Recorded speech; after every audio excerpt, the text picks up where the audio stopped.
The suburban part of town, towards which he had now strayed, was hardly lighted at all, and he could see nothing of the houses as he passed them, except that they got progressively smaller and dirtier the farther he went. Down the winding road before him shone the dull gleam of an oil lamp, the one faint, lonely light that struggled ineffectually with the foggy darkness all around him. He resolved to go on as far as this lamp, and then, if it showed him nothing in the shape of an inn, to return to the central part of town, and to try if he could not at least secure a chair to sit down on through the night at one of the principal hotels.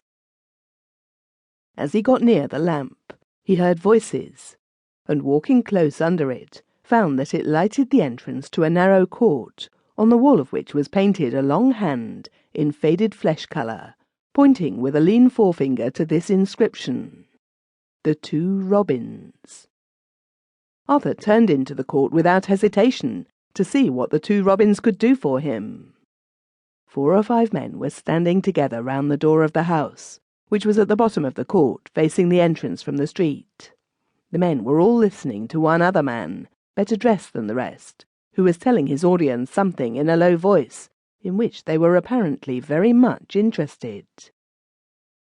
On entering the passage, Arthur was passed by a stranger with a knapsack in his hand, who was evidently leaving the house.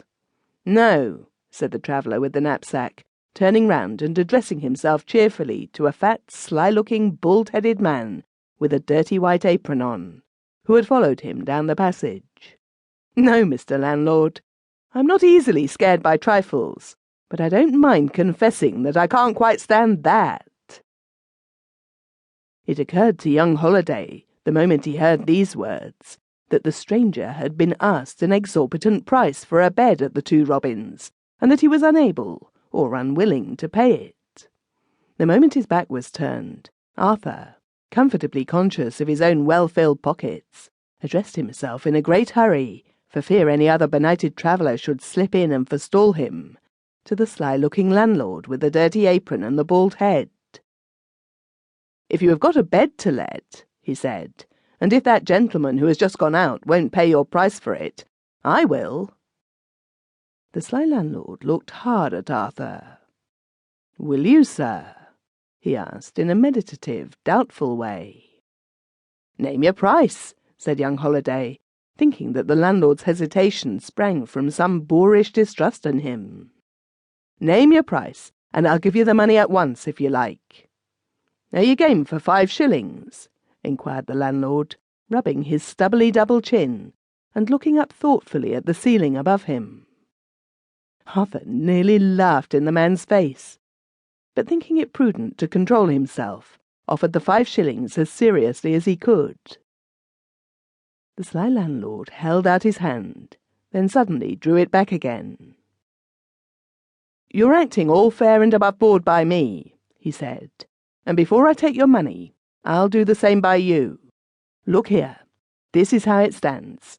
You can have a bed all to yourself for 5 shillings, but you can't have more than a half share of the room it stands in. Do you see what I mean, young gentleman?" "Of course I do," returned Arthur a little irritably.